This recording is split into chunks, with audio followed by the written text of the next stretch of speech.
美国围堵中国，但盟友在哪儿？秦外长一通电话，美国同盟就破裂，还给日本了一个下马威。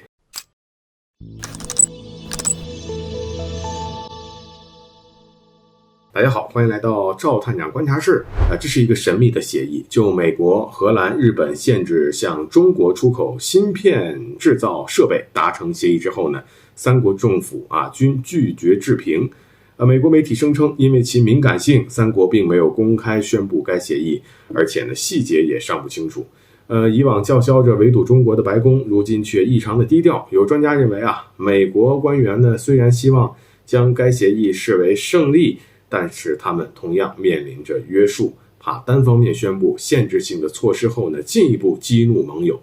美国政府正在强调与盟友之间的合作，但其通胀削减法却在面临欧盟以及亚洲盟友的批评。暂且不说这样的猜测是否准确，可以肯定的是呢，美日荷三方已经就围堵中国的尖端设备达成了共识。由于中国近几年的发展越来越迅猛，美国除了单方面针对中国以外呢，也在联合盟友对中国进行围堵，就包括所谓的芯片四方联盟。只是没想到的是呢，在成立了芯片四方联盟之后，美国仍然没有收手又盯上了和美国在半导体上有合作的荷兰。据悉，作为荷兰最大的半导体设备制造商阿斯麦公司过去一直在向中国提供光刻机，而基于此，美国不止一次的找过荷兰，希望该国能够停止对中国出口光刻机。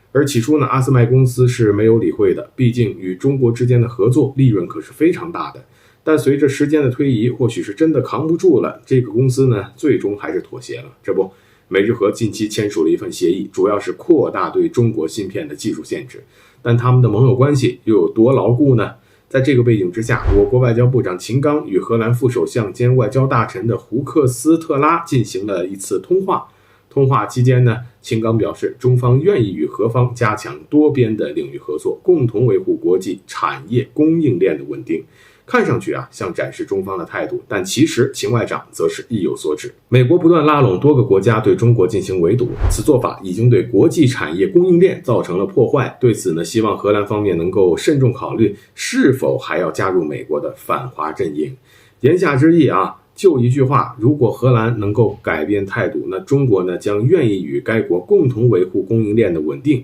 今天的中国绝对不是说白话，中国如今呢在国际上的影响力与日俱增，完全有能力也有信心维护国际产业供应链的稳定。而至此呢，虽然荷兰方面也听得懂中方的意思，声称将继续以负责任的方式处理对华的经贸事宜，而从这个角度不难猜测，荷兰之所以会与美国围堵中国达成共识是无奈之举，兴许是不希望与美国关系闹僵，又兴许是有别的意思。总之荷兰并非真心。而值得一提呢，阿斯麦首席执行官已经多次的抱怨，因为美国给他们施加的压力，让他们放弃了足够多的东西。那么美国靠施压组成的联盟盟友自然是非常脆弱的。如果不然，怎么秦外长一个电话打过去，荷兰就变脸？就这，美国还想围堵中国，盟友在哪儿呢？怕只是一抬头只会发现盟友在中国身边。当然，秦外长不仅是在劝荷兰好好考虑，